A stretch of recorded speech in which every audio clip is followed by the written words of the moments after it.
Welcome back to Frontline Eurosports Online. Your host Nate Jennings has an amazing delivery today. You saw the on-crating and the walk-around video, and now is the actual delivery of our 2018 Ducati Scrambler Classic in this extremely rare white color.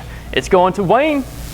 Yeah, you excited? I'm real excited. Awesome. This is your first motorcycle, right? It is, And yeah. joining now the Ducati family and the Frontline family in one day. That's a good day. So we're going to go around this motorcycle in its entirety and giving you a description of everything we can to educate you on this machine. And then last, we'll go over the handlebar controls and instrumentation, how to switch to ABS on and off. But we always start at the front. We always want to warn you that we're on brand new rubber. These are Pirelli tires, and they're going to be have a little slick at the beginning, but not really that bad, all right? Because we do have some Pirelli technology that eats that silicone off pretty quickly, and you're also acclimating to a new motorcycle. So ride like you're riding in the rain for the first 50 to 100 miles. We're going to have an 18-inch front rim with a single disc brake that's going to have a big nasty Brembo brake caliper back there for you with a steel braided line leading up to our master cylinder that does have an adjustable lever. Our tire pressure is pretty easy to remember. Front and rear, it is 36.2. So we're always going to have an easy 36.2 to remember there. Our front suspension are inverted forks, our hydraulic dampening suspension. And that is going to be a non-adjustable front end, but we do have some adjustments we'll go over for the rear. We have our 75 horsepower, 50 foot-pounds of torque power plant sitting right here. That is going to be air oil cooled. It has an external oil cooler over on the left side that we'll demonstrate when we slide around the motorcycle. Our big, beautiful exhaust system here that actually has more of a race-inspired build with spring connectivity instead of big gaudy clamps and whatnot, keeping a cleaner presentation on the motorcycle. Our rear brake pedal assembly located right here with the master cylinder hidden behind our pillion foot peg bracket. And that's the steel braided line going up to our ABS module as we feature an anti-lock braking system. We can see this little cup right here. That is for our rear brake master cylinder overflow cup. That reservoir is giving us our fluid level and fluid clarity because we're going to have a condensating property with hydraulic fluids that draw moisture. We want to keep an eye on that and keep that service per our Ducati owner's handbook.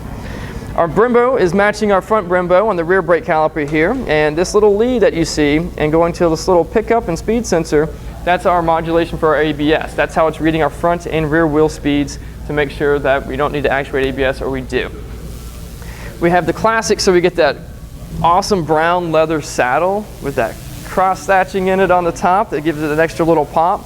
Our conventional rear fender instead of the little mud guard in the back, which gives us a license plate bracket with illumination here with a little bit different look than what we have on the other models. We have clear turn signals with amber bulbs just for that aesthetic pop, but keeping us 50 state compliant. We're on a chain drive motorcycle. So being a chain driven motorcycle, we need to maintain that chain. Every 2.5 tanks of gas or so, every 500 miles. We want to check the adjustments on the chain, check the lubrication properties to make sure that we're on the safest machine that we can be on. I call that my 8-pound snake that we don't want to bite us in the back of the leg, engine case, or fly off at any of our friends that are riding around us and get wrapped around their machine. I talked about the rear suspension being adjustable, and the rear suspension, you would just throw a little spanner on here and make preload adjustments. We don't really want to throw a lot of preload into it until we get this thing broken in a little bit. We'll get a first service done at least 800 miles to get dexterity in the springs before we start cramming down on the spring. We have a 6-speed transmission with our gear pedal located right here. It is a linkage system, so we can attenuate if you wear those boots and you need a little bit extra height in there to get your foot under the shift pedal. We can attenuate that pedal height without actually making output shaft changes. Not a lot to show you on this side of the motorcycle right here, as most of the beautiful stuff is put on the higher side, not the side stand side, for more aesthetic pop. But our oil cooler is located right here. So we're going to take the key out of the ignition cylinder, which also works our fuel filler, as well as taking off our saddle. So we can find our lock cylinder.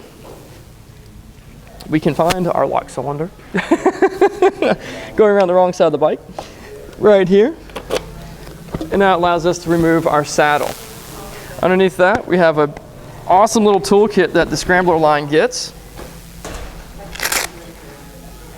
We can bust that out. We've got spanner wrenches for our suspension. We've got Allen keys, screwdrivers, handles, spark plugs, extensions, fuse pullers, all kinds of good stuff to help us out on the side of the road or make adjustments to our motorcycle, which I have done with our handlebars before. We're going to have our battery, our ABS module, and our brain of our bike. Having to leave our state, we got Virginia State inspections required, so we just slid that little storage pocket right there for you. Now that we have the seat off, it's actually a little bit easier to see our tail lamp assembly back here. So you can have a little extra aesthetic pop between the saddle and the rear fender.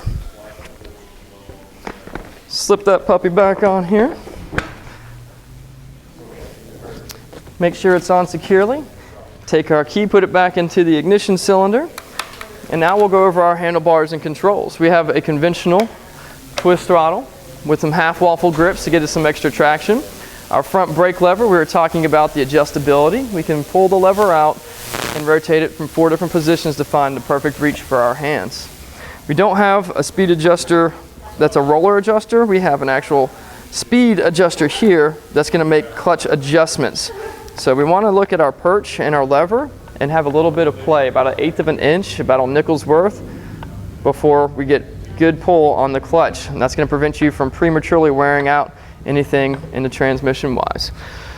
We go up to our left, or our right handlebar control, and we have our run cycle switch right here, which actually does cover the start button. We slide that up to access our start button.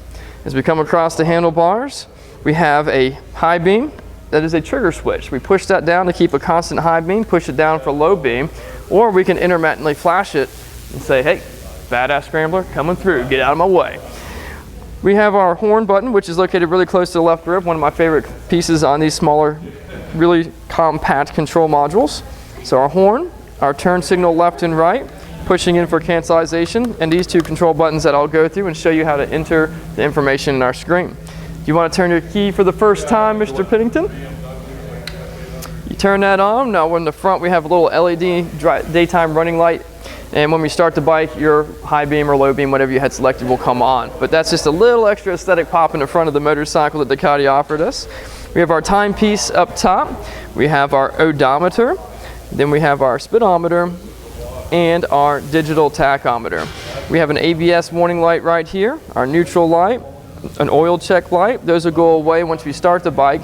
That'll go away once we rotate the tires and let them know that it's actually functioning. It's going to self-check itself, basically. Some of the settings that we can play with is we can hit the down button here, and we go from our odometer to our trip 1, trip 2, ambient air temperature, and back to our odometer. I promised you I was going to show you how to make some other modifications. So we're going to hold the lower button down. It's going to take us into where we can select pin code adjustments, setting our timepiece, our backlighting, our battery, our units of measurement, and our ABS. Once I have it flashing around the ABS, I hit our center gray button here, and we have ABS. We need to get it over to the top portion with this upper thrust of this button. When it's blinking off, we hold our center gray button for an extended period of time, and it'll say wait, and now it's off. We can slide back up, get our on flashing again, hold that button again, says wait, and now we know that we're back on. We're flashing around exit, so we just tap on that, and boom, we've gone through this motorcycle's instrumentation. I can go through it again, or actually you've got a video here that you can watch over and over and keep watching what instruction we gave you on this classic model Ducati Scrambler when you took ownership at Frontline Eurosports. Do you feel like we went over the motorcycle thoroughly enough for you to take off and start to enjoy it? I do. You excited and ready to ride? I'm excited, yep. Excellent. Hey, thanks, Nate. Congratulations, and thanks for watching us at Frontline Eurosports Online, and stay tuned for more deliveries of amazing motorcycles from BMW, Triumph, and Ducati. Let's get Wayne to start this motorcycle.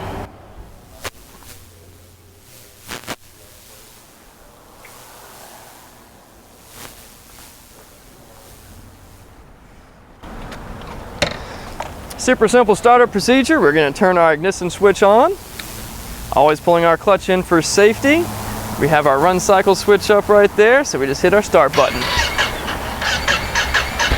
There we go.